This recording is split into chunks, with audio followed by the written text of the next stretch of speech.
I haven't figured out how to if you encounter a founder Hmm. or a high level leader that their identity is so wrapped around their business that they can't pull themselves back out, I haven't figured out how to overcome that yet. What I've found is to try to better identify my own clients, people that have already realized that they need to do something different, they just don't know how. That's Sure. basically my approach currently.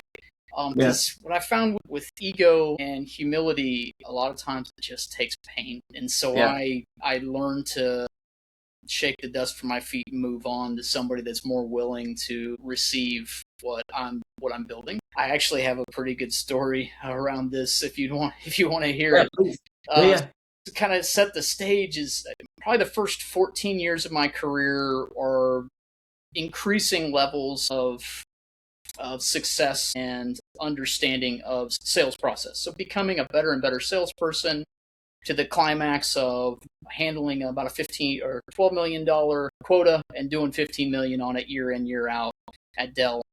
Then I decided to move towards smaller companies. I like the fit better. I don't like the large corporate culture and the politics, and I like to have more impact. And so when I did this, the second company that I went to after it was the first time I led the entire sales team. Walked into this company. There was already some red flags. The three salespeople that they had on the team had a combined experience of 3 years between them, and they were being led by the CEO. There was a director of sales prior to me that I learned later got let go after a couple years. Hmm. And I also learned later that they hadn't had a new customer in about 2 years as well. There were some inherent problems, some partially product market fit, partially culture. And the story that I have to say is more towards the culture. So I came in, started implementing systems. They asked me to lead the sales. I was unfortunately had to let go two of the salespeople that just didn't have the habits that were needed. And then the one that was left over was incredible. And he's still a very good friend of mine to this day, 6 years later, and has been, I think he's head of growth at a company now as well. So it's proof in the pudding. But back to that, like at this point, there were no daily habits. There was the CRM wasn't being utilized properly. We shifted from a CRM, I don't even remember the name of it, to HubSpot. We built in a lot of automation, built in daily.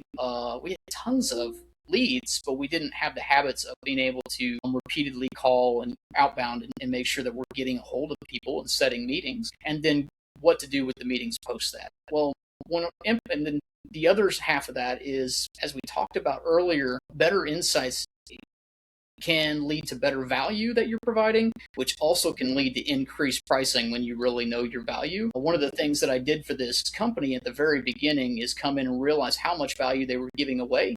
And we doubled the price of what they were selling right away and packaged as a full solution and trying to package as individual products. So that immediately attracted different customers. In fact, the feedback I got is we're getting audiences with people that we've never had before. Like, fantastic. But we were losing them.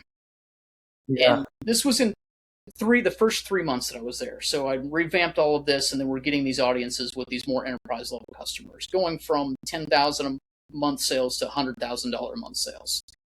So great increase in the value of the price, but we were losing, and we're learning from that process. And unfortunately, there was not the patience and the recognition that we were learning and we were improving.